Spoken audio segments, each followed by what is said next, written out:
Aman Bhalla institute Kotli ਵਿੱਚ 2 ਦਿਨਾਂ ਸਾਲਾਨਾ ਐਥਲੈਟਿਕਸ ਮੀਟ ਦਾ ਹੋਇਆ ਧੂਮਧਾਮ ਦੇ ਨਾਲ ਸਮਾਪਨ। ਅਮਨ ਭੱਲਾ ਇੰਸਟੀਚਿਊਟ ਦੇ ਵਿੱਚ ਖੇਡਾਂ ਦਾ ਆਯੋਜਨ ਪ੍ਰੈਜ਼ੀਡੈਂਟ ਰਮਨ ਭੱਲਾ ਕਾਲਜ ਦੀ chairperson madam Anu Bhalla college ਦੀ ਡਾਇਰੈਕਟਰ ਮੈਡਮ ਪੂਜਾ ਔਰੀ ਹੋਰਾਂ ਦੀ ਅਗਵਾਈ ਹੇਠ ਕਰਵਾਇਆ ਗਿਆ।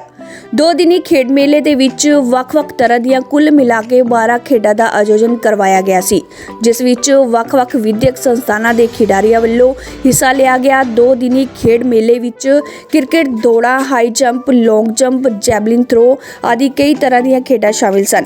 ਜੇਤੂ ਖਿਡਾਰੀਆਂ ਨੂੰ ਬੰਦਾ ਮਾਨ ਸਨਮਾਨ ਅਤੇ ਇਨਾਮ ਵੀ ਦਿੱਤੇ ਗਏ। ਇੱਥੇ ਤੁਹਾਨੂੰ ਇਹ ਵੀ ਦੱਸ ਦਈਏ ਕਿ ਅਮਨ ਭੱਲਾ ਇੰਸਟੀਚਿਊਟ ਹਮੇਸ਼ਾ ਹੀ ਨੌਜਵਾਨਾਂ ਅਤੇ ਵਿਦਿਆਰਥੀਆਂ ਦੇ ਲਈ ਇਸ ਤਰ੍ਹਾਂ ਦੇ ਆਯੋਜਨ ਕਰਵਾਉਂਦਾ ਰਹਿੰਦਾ है, जिस नाल भविख दे विच इन्हां नौजवानों नूं अगे वधन दे मौके मिल सकन। अमन भल्ला कॉलेज के अंदर आज स्पोर्ट्स डे का दूसरा दिन मनाया जा रहा है। इसमें अलग अलग गेम्स जैसे कि shot put, kabaddi, kho kho, volleyball, races, ये सारी अपना आज जो इन स्पर्धा में जो कंपटीशन करवाया है, बच्चों ने बहुत सारे बच्चों ने इसमें हिस्सा लिया और मैं देखता हूँ कि बच्चों की बहुत रुचि जो है वो स्पोर्ट्स के अंदर है और ये बहुत अच्छा एक संकेत है क्योंकि स्पोर्ट्स ही है जिससे आपके मन जो है आपका हमेशा एक जिससे आपकी कंसंट्रेशन बढ़ती है, उसमें काम आता है। जहाँ आपकी फिजिकल एक्टिविटी तो हो ही रही है, आपकी बॉडी स्ट्रेंथन हो रही है, पर जो दिमाग की कसरत है वो भी इसके साथ साथ होती है।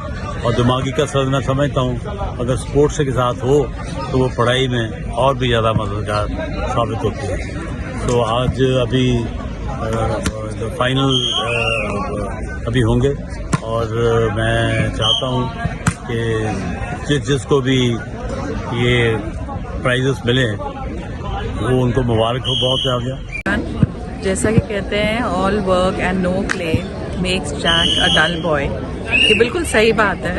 आज अमन भल्ला कॉलेज के कैंपस में हमने स्पोर्ट्स डे 2 दिन का रखा हुआ है। Today is the final day और मैं समझती हूँ कि स्पोर्ट्स बच्चों के लिए एक बहुत ही इम्पॉर्टेंट चीज़ है जो कि उनको फ्रेश रखती है, उनके माइंड को फ्रेश रखती है, उनको हैप्पी रखती है, उनको हेल्दी रखती है, जिसकी वजह से बच्चे अपनी एकेडमिक्स में बहुत अच्छी तरीके से कंसंट्रेट कर सकते हैं और अच्छे स्टूडेंट्स बन सकते हैं। तो स्पोर्ट्स हमारी लाइफ का एक बहुत ही अहम चीज़ है जो होनी बहुत ज़रूरी है। जैसे कि पहले सबने कहा ही है, कल भी हमारे यहाँ फर्स्ट डे स्पोर्ट्स का था, बच्चों के सारे कॉम्पिटिशन्स हुए हैं, बहुत सी गेम्स हुई हैं हमारे यहाँ पे।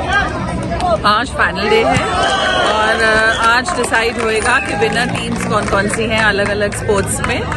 जो विनिंग टीम है उन सबको तो मैं कॉन्ग्रेचुलेट करूंगी डेफिनेटली, लेकिन जो विनिंग टीम नहीं है उनको भी मैं कॉन्ग्रेचुलेट करूंगी बिकॉज अगर उनकी पार्टिसिपेशन ना होती तो ये टीम विन नहीं कर पाती। इसलिए आई बिलीव कि जो पार्टिसिपेंट्स हैं उन सब के लिए बहुत बहुत congratulations and may you have a bright future ahead और अगले साल हमारे स्पोर्ट्स में आप और भी बेटर करें।